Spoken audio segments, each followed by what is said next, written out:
ঠিক এই 5টি কারণে মেয়েরা ছেলেদের ঠকায়। নাম্বার 1, কিছু মেয়ে একজনের সঙ্গে বেশি দিন থাকতে পারে না। কিছুদিন যেতে না যেতেই সঙ্গীকে একঘেয়ে মনে হতে থাকে, তখনই তারা সঙ্গীকে ঠকিয়ে অন্য সঙ্গী খোঁজে। 2, সঙ্গী তার আবেগকে না বুঝলে। কখনো কখনো দেখা যায় একজন আরেকজনের আবেগকে মর্যাদা দিতে চায় না।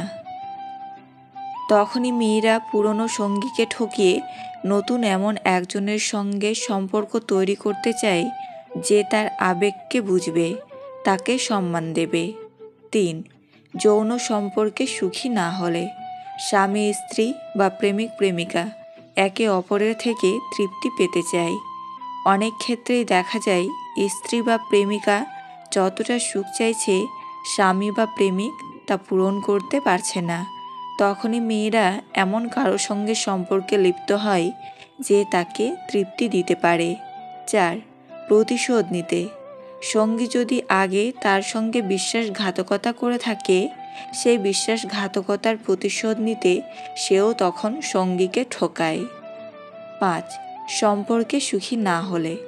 অনেক সম্পর্ককেই বাইরে থেকে সুখী বলে মনে হয়, কিন্তু দেখা যায় সব থাকা সত্ত্বেও কিসের যেন অভাবে সম্পর্কে একটা টানহীন ভাব থাকে। এই রকম অবস্থায় মেয়েরা বেশি দিন মানিয়ে চলতে পারে না, তখনই সম্পর্ক থেকে বেরিয়ে আসতে চায়।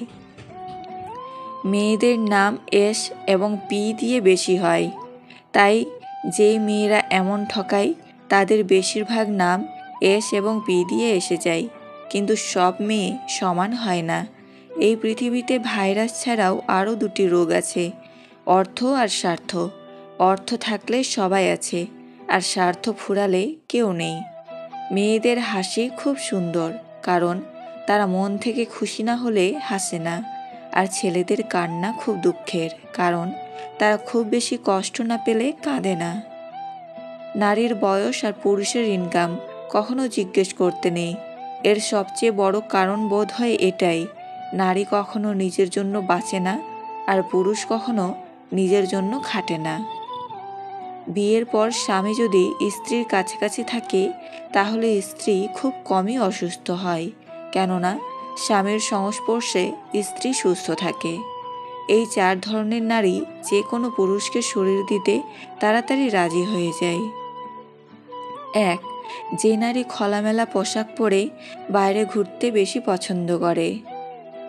2, যে নারীর অনেক ছেলে বন্ধু থাকে। 3, যে নারী মদ্যপানে আসক্ত থাকে। 4, যে নারী প্রতি কথায় মিথ্যা কথা বলে। ভালোবাসা মানে আই লাভ ইউ বলা নয়। ভালোবাসা মানে এমন একজনকে পাওয়া যার প্রতি তোমার অনেক বিশ্বাস আছে। পুত্র সন্তান থেকে কন্যা সন্তানগুলো বাবার কাছে অনেক প্রিয় হয়। মানুষ পুণ্য করার সময় ভাবে ভগবান সব দেখছেন, কিন্তু পাপ করার সময় সেটা ভুলে যায়। দান করার সময় ভাবে ভগবান সব দেখছেন, কিন্তু চুরি করার সময় সেটা ভুলে যায়।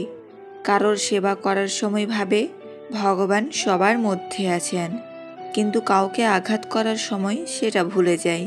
এরপরেও মানুষ নিজেকে অনেক বুদ্ধিমান ভাবে।